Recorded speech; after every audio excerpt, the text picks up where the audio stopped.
નમસ્કાર મિત્રો સ્વાગત છે તમારું અમારી યુટ્યુબ ચેનલમાં। આજના વેધર એનાલિસિસમાં આપની સાથે હું છું પિનલગીરી ગોસ્વામી। આજની વિડીયોમાં વાત થશે આજે તારીખ 3 જૂનથી લઈને 17 જૂન સુધી ગુજરાતમાં કેવું રહેશે હવામાન। શું આવનારા દિવસોમાં હજુ પણ વરસાદની શક્યતા છે?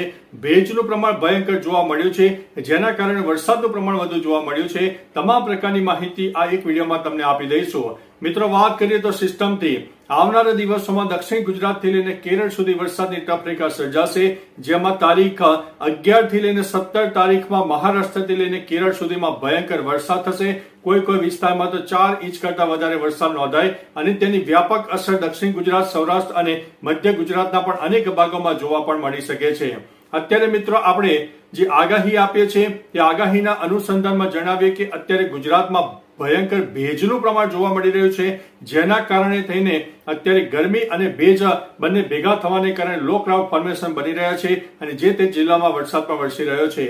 ગઈકાલે મધ્ય ગુજરાતના અનેક ભાગોમાં જોરદાર વરસાદ ખાબકી ગયો અને હજુ પણ આગામી 8 તારીખ સુધી ગુજરાતના વિવિધ વિસ્તારોમાં વરસાદની શક્યતા રહેલી છે। ભેજના પ્રમાણની વાત કરીએ તો હજુ પણ 60 થી લઈને 80% ભેજનું પ્રમાણ જોવા મળશે અને ભેજને કારણે વરસાદ થવાની શક્યતા વધુ છે। બીજી તરફ ભેજ અને ગરમીના કારણે થોડો બફારાનો પણ અહેસાસ થશે। એટલે મિત્રો, કચ્છ હોય, ઉત્તર ગુજરાત અને સૌરાષ્ટ્રના અનેક ભાગોમાં હજુ પણ ગરમીનો માહોલ યથાવત રહેશે। મહત્તમ તાપમાન 35 થી લઈને 38 ડિગ્રી જોવા મળે। પવનની વાત કરીએ તો પવનનું પ્રમાણ 45 થી લઈને 60 કિલોમીટર પ્રતિ કલાકની ઝડપે રહે। દરિયાઈ કિનારે જે માછીમારો છે તેમને દરિયો ન ખેડવા માટે અમારા ચેનલ વતી વિનંતી છે।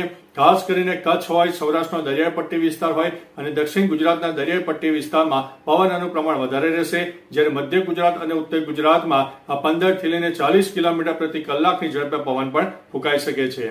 હવે મિત્રો, તારીખ પ્રમાણે જણાવીએ કે કયા જિલ્લામાં વરસાદની શક્યતા વધુ છે। તો આજે તારીખ 3 તારીખથી લઈને 8 જૂન સુધી ગુજરાતમાં ક્યાં પડી શકે છે વરસાદ, તમામ પ્રકારનું જે એનાલિસિસ છે એ વેધર ચાર્ટના માધ્યમથી તમને જણાવવા માટે જઈ રહ્યા છે। મિત્રો, આજે તારીખ 3 જૂનના વરસાદની આગાહીની વાત કરીએ તો 3 જૂનના રોજ આ જિલ્લામાં વરસાદની શક્યતા છે।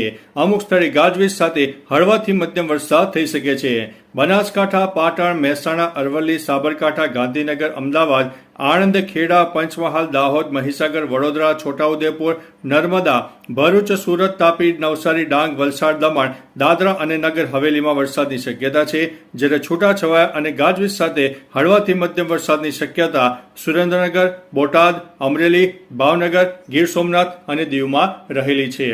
ત્યારે મિત્રો, આગામી તારીખ 4 જૂનની વાત કરીએ તો અમુક સ્થળે ગાજવીજ સાથે હળવાથી મધ્યમ વરસાદ થઈ શકે છે।